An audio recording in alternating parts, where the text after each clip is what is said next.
Good. Welcome to our Neils on the Run series. I don't know because Candy's got the book. Good morning and welcome to O'Neill's on the Run Life in a Bus. It is season 4 and we're calling this one a tour of bores and bars. It is our out west tour, southwestern Queensland tour, and I just completely forgot where we're up to and what we were doing. Otherwise Bores known. and bars, not bores and babes. That's Not what it bores used and to be when you were babes. younger. It's a Go different out pigging. It's a different bore. It's a different type of bore. And I would also like to think Thomas refers to it as tormenting his mother-in-law tour. The tour of tormenting his mother-in-law. I didn't torment her. A little bit. And at the end of this season, we actually have an interview with my mum who's going to talk about her version of events on this tour. So that'll be something to look forward to. But just a reminder, we've just finished season 3 where we went south from Bowen in Queensland and then bounced around the Hunter for the summer. And we're picking up from Austin Tourist Park in Tamworth.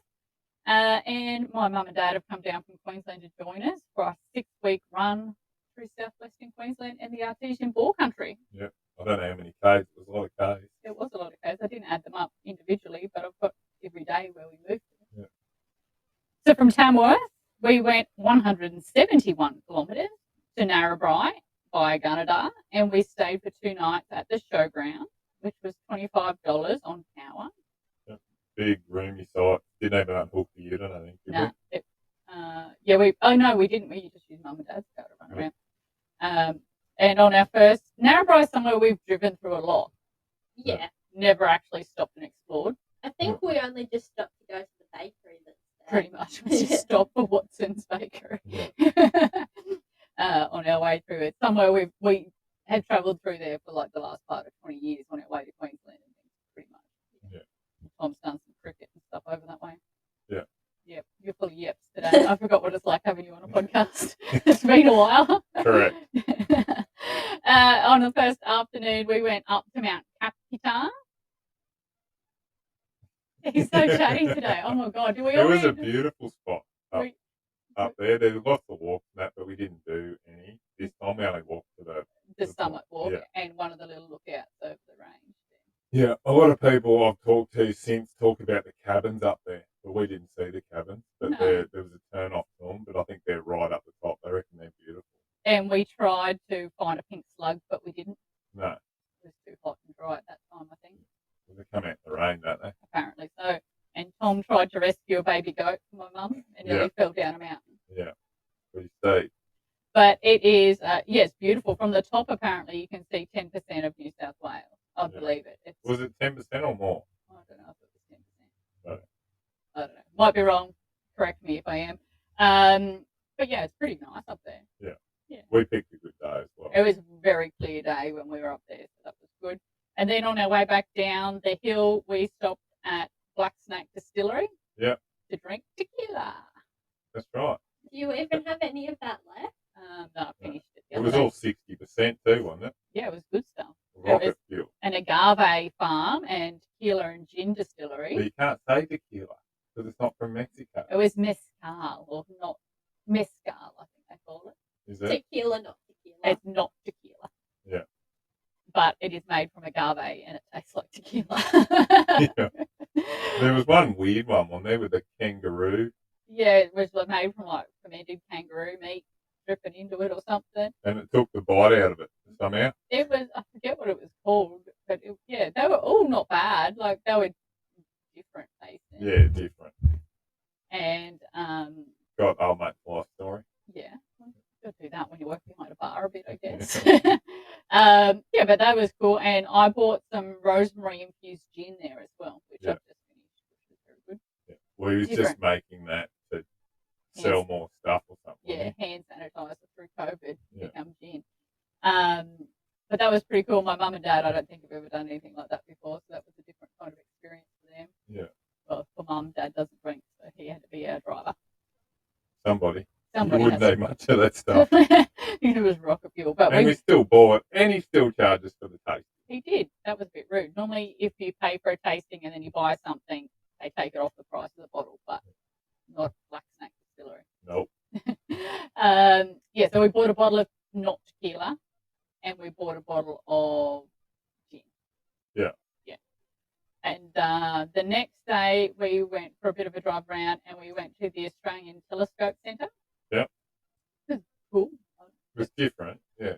Yeah, I don't know what I expected to be there. I thought it would be a bit more information or something. I don't know. Yeah. But they're pretty cool to see. They're giant when you get close to them. Yeah, that's right. And I didn't realise they were all on railway. Yeah, and then there's one further away, isn't there? You had to read because it said there was 5 or something, but you could only count 4 there. Yeah. And Ali is very silent because she had a chest infection and she stayed home. And Yeah. Felt miserable. And she had to do a first class life doctor's appointment. Yeah. And then she got some antibiotics and she got better. Yeah. But that's what happens if you go to Greece, you bring home foreign diseases. I She's reckon it pretty would have sick. just been the stuffy plain air. Yeah. Yeah, don't touch that. Every time you touch that microphone, it was like through my ear. So everyone on the podcast can hear every time you touch Every that. time Thomas is talked. Yeah. And then we also went out to Yarra Lake, which is a camping area, and I was told it was lovely out there. Maybe it is, but it didn't float my boat. Wolf Creek vibes. And rough. Yeah, and the track in was really rough. Like, It's only the track around was rough. yeah, Yeah. like it was rough. Yeah. But I know people have camped there and said it was really good. So maybe I think if it was full and you could, I don't know if you can have power boats or anything on there or what you can do there. I don't know what you can do there. Don't know, but it's Kill people. become a serial killer in the Australian outback. But yeah, just didn't float our boat really. No, not really. So they're definitely like worth the drive out for the telescope. Yeah, and I've seen photos of Yarra Lake at sunset. So I think if you get like a beautiful sunset, it's nice out there on the water. Yeah, well, if you drive out to the telescopes, go there, but Yeah. don't make a special trip to camp there. No. No. No. By the time you get to your campsite, there'll be nothing left in your cupboards, your caravan. It's rough. Yeah, it was very corrugated and it was like wallowy, where it had been wet and Yeah. we were just like in a Isuzu MUX and there were spots between the trees where it was snug. Yeah. Like you wouldn't want to have toned through some of those spots. No, that's right. No, I and- imagine it'd be busy on the long weekends and In still summer holidays. probably. Yeah. But yeah, it was like wallowy from all the mud and there was water puddles from I don't know what. Now Ali's fiddling with things in the background again. After 2 days in Narrabri, we headed to Byron Junction, which was my personal favourite ball bath Yeah. of the trip. I think everybody probably, not Ali. It was 82 kilometres from Narrabri to Byron Junction, and it was $5 a night unpowered to camp at the ball bath, which I think was pretty reasonable. Yeah. Because the Nice amenities, concrete, not concrete, Gravel gravel pads, like both pads. big camping area, Yeah, big camping. but area. full during peak season, which is like June, July, August, full. And we had the dickwad who decided his caravan wasn't level and it was like at 10 o'clock at night just driving backwards and It forwards. was pretty funny to watch out the bus window. Actually, he was going like round and round and back and forth and trying to level his van, and it was all dark and quiet as it is in rural Australia. And he's like doing little donuts trying to level himself out and stuff. I don't know what he was doing, but it was No, entertaining. he was off his tree. And we had a few people run generators late at night, but I think you kind of expect that and it's not that big of a deal. I think if you're away, it'd be all right. But it was just the fella that started his He's at at 5 4 in the in the morning. morning. Before the sun come up, like the sunrise and sunset out there was really beautiful, and we were all sort of just watching the sun come over the plains. The next minute, and everyone was up in arms because, and it wasn't even a good reason. Like when someone confronted him about it, it was because he wanted to make a coffee with his coffee machine. So like there's 80 vans, everyone's just chilling out watching sunrise, and next minute, I want a coffee. Ruin the serenity for everyone. And there was a couple of people who did get very irate. I understand if you need to run a generator, and we run a generator occasionally, not very often, but we do. But we try to do it between like 9 a.m. and 3 p.m. or something, Yeah. It's very much of the rules between sunrise and sunset, like that's fair game. Yeah, or the middle of the day. Like you don't want to be waking people up, or you don't want people going to sleep listening to it. So you just got to try to be considerate. Or at least park as far away as you can get. Like Sometimes we just put ours out so no one parks near us. Yeah. It's a good deterrent. Just put the Jenny out, start her up during the middle of the day, And then, like, when it's Vicky Dipper arrival time, which is like lunchtime to 2 o'clock, Yeah. if you just put your Jenny out and turn it on, no one will park near you. So that's Oh, a really good. I can't understand. There's so much space, and people have got to park next to each other. Yeah, they're afraid of the dark or something, and they've got Yeah. to park like on top of you. So we put our Jenny out, just give it a kick in the guts and let it run. Sometimes that keeps people away. It's a really good deterrent tool. So there's some life lessons. People are parking beside us now going, I know what you're doing. The actual ball bars at Burren were great. Yeah. No chlorine. No, there is chlorine. Oh, it was chlorine. A Yeah, little when bit. they clean it. Yeah. The day they clean it. Well, we were there, I think, The day they cleaned it. Yeah. So it is shut, I think it was Wednesday mornings for cleaning or something through peak period. Yeah. And they put a little bit of chlorine in it then. And try to get the algae off. But it's still green and mossy. Like, it's pretty natural like it was. Yeah, it's not like I remember Pilliga ball bars where it was just green and mossy the whole thing. But that's different too now. They've done Pilliga up as well. I think Burren used to be like that, but I remember it having a sand bottom. Yeah. When I was a kid. So Tom's family grew up out there. My father did. His dad did, and his mum was a teacher at Burren, and the family farm was at Burren, and we went for a drive round, find the family farm and things. It was nice. We should no have longer taken in the family. We should have taken the sign that said O'Neill's Road. We should have just made. Just taken the O'Neill Road. But it's spelt wrong. Was it? Yeah, it's one missing L. one Oh, L. there you go. But Tom's dad was telling us back in the day, Burren Ballbath, all the farmers and the cowboys and the shearers and that used to come into Burren before they went out to the dance or whatever Friday night, and they'd all be like soaping up and shaving and stuff in the ball. So that would have been pretty gross back in the day, swimming around with everyone's whiskers and pubes and stuff. Yeah. Well, he said it used to pour in there, but yeah, but it was now it was they like an capped a open bit, drain. and they put the ring in the middle. Yeah, there's the concrete. Yeah, that must just be to keep the temperature. Yeah. Because it's about 38, I think, isn't it?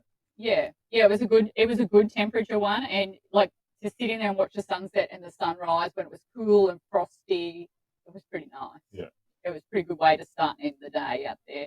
We really enjoyed the Burren Ball Bath. We also went to the pub while we were out there, had some lunch. Yeah, it was pretty Played good. a few games of pool. Played some pool. 3 generations playing pool at the pub. Yeah, good day.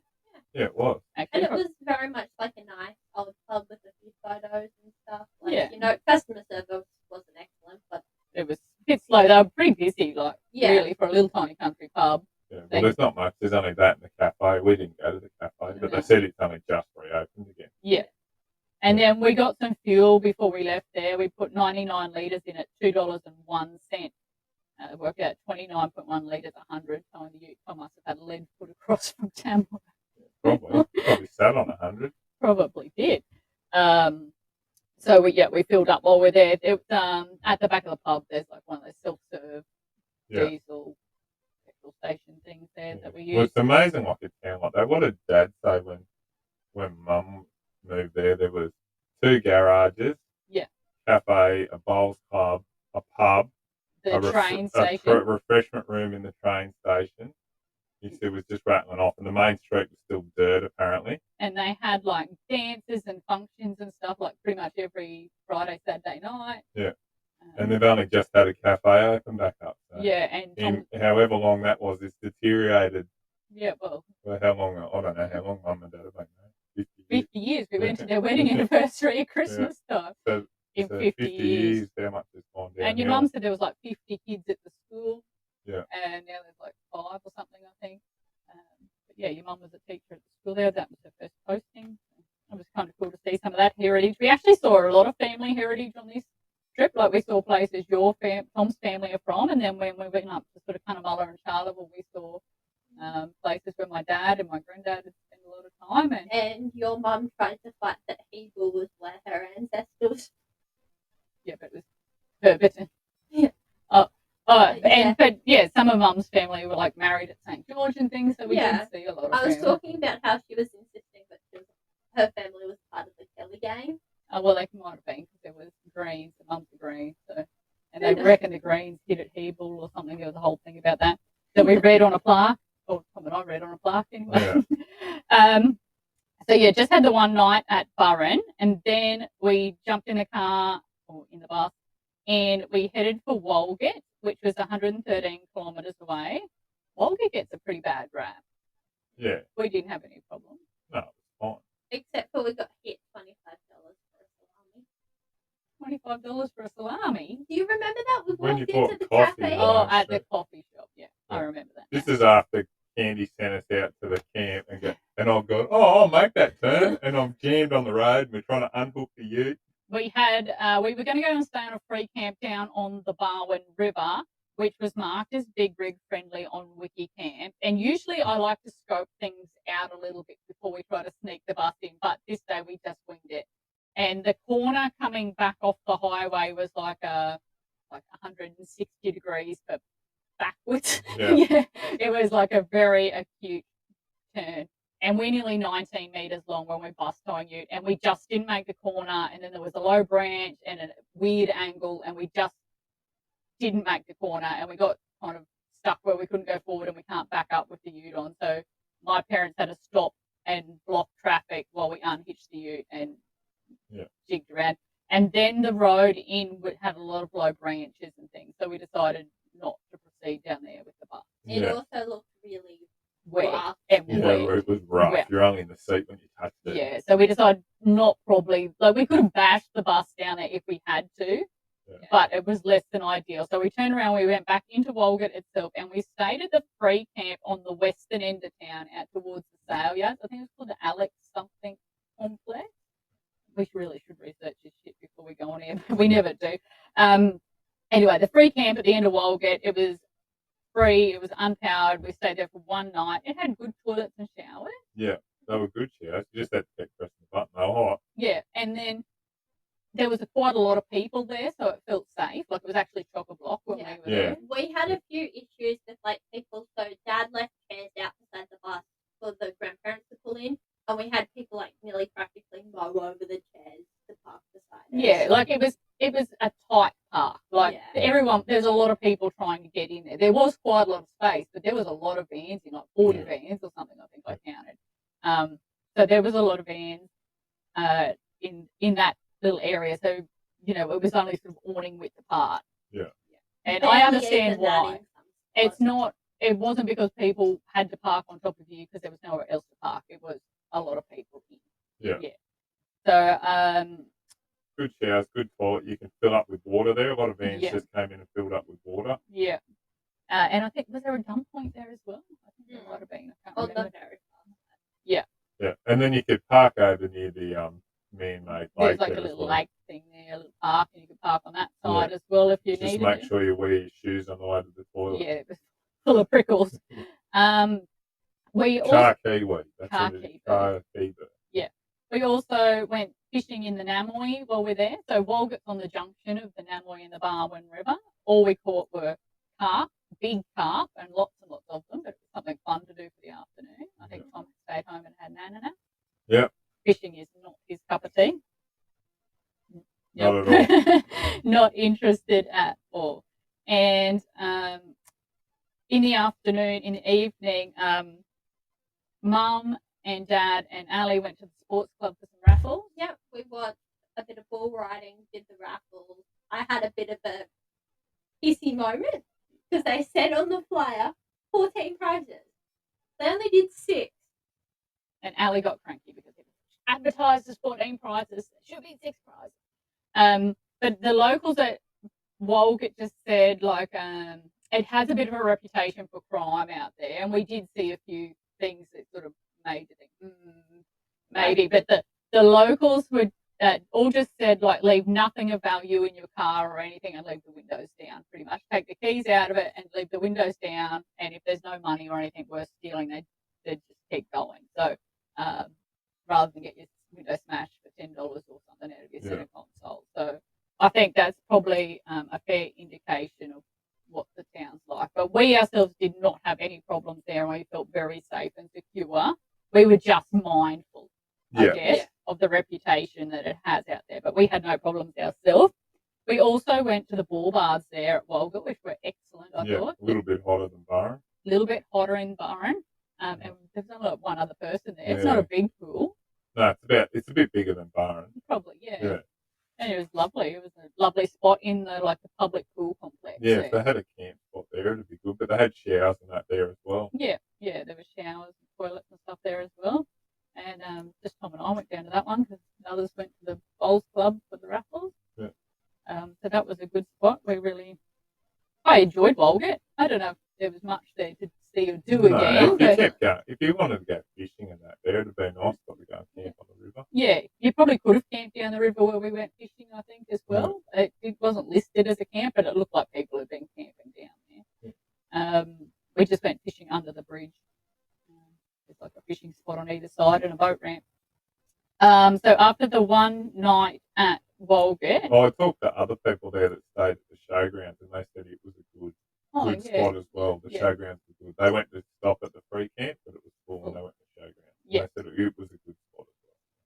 Yeah, and it's got like a little shopping community and some nice little cafes. Yeah, well, there's IGA with most stuff there and a few little cafes. And the cafe that we went to was quite nice.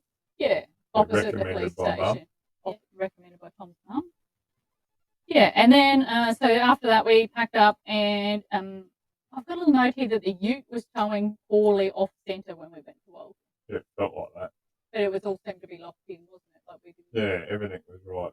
There's something with the temperature gauge in the bus. I think it still goes hot now. It's not hot. Yeah, I think we need like a new thermostat or something in the bus. Or when I thought the ute was pulling because it's running from at 90 degrees to 100.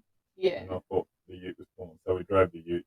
Yeah, I might sound awful. We just drove the ute for a bit to see what was going on there. But the temperature gauge in the bus kept saying it was boiling, but then we'd get out and it wasn't hot at all. So we're not sure if there's just something with the gauge. I think a loose connection or something going on there.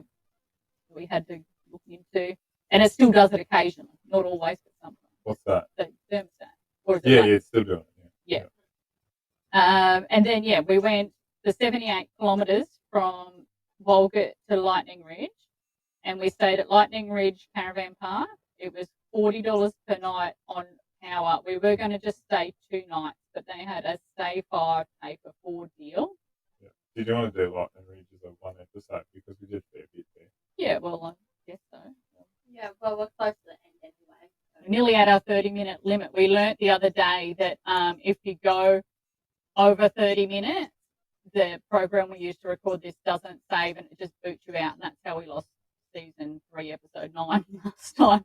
So now we're very, very mindful of the 30-minute cap on our timer.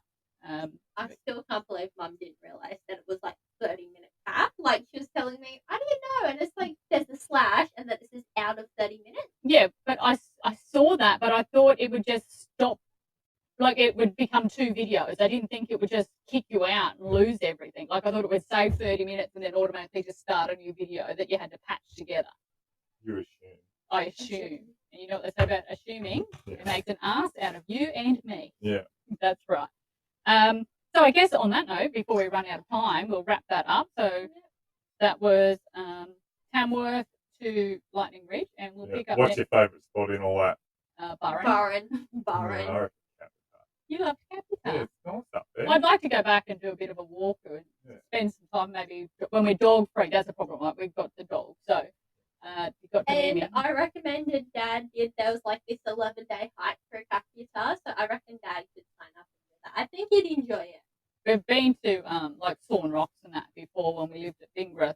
But yeah, I think when we have no Mimi, when probably it'll live forever because it's a shit dog and it's an inconvenience. What do you want? Is the camera going? Yeah, the camera's going, but it's on face track. Yeah. Look at the dog. What a life it's living. There's the dog over there living its best life. For those who can see, it's all stretched out with its feet up in the air. Oh, where are we going? Must be a hard life, eh? Oh yeah, now we've lost it. But let me get the camera back where it's going now. When we're dog free, like I said, shit dog will probably live forever. But 10 years from now, when we have no more Mimi, we'll do a national parks tour, I think. Yeah. We'll be too old to walk by then, but it's a nice thought. That's all right. Ali can backpack me. Ali can carry us like a Sherpa. Back by then, she might have a camera and we can just sit drinking in the... And she can just live stream it. And she can walk and we can just watch. We'll just vicariously live through Ali, make her walk. Then we'll go, turn to your left, I want to look to your left. Yeah, check that view out for me, Ali. That'd be good. We'll just Get Ali to be a Sherpa for us. Rightio, guys. Thanks for tuning in to O'Neill's on the Run Life in a Bus, where we are always real and rarely on topic. See you again next week when we pick up from Lightning Ridge. See you at Lightning Ridge.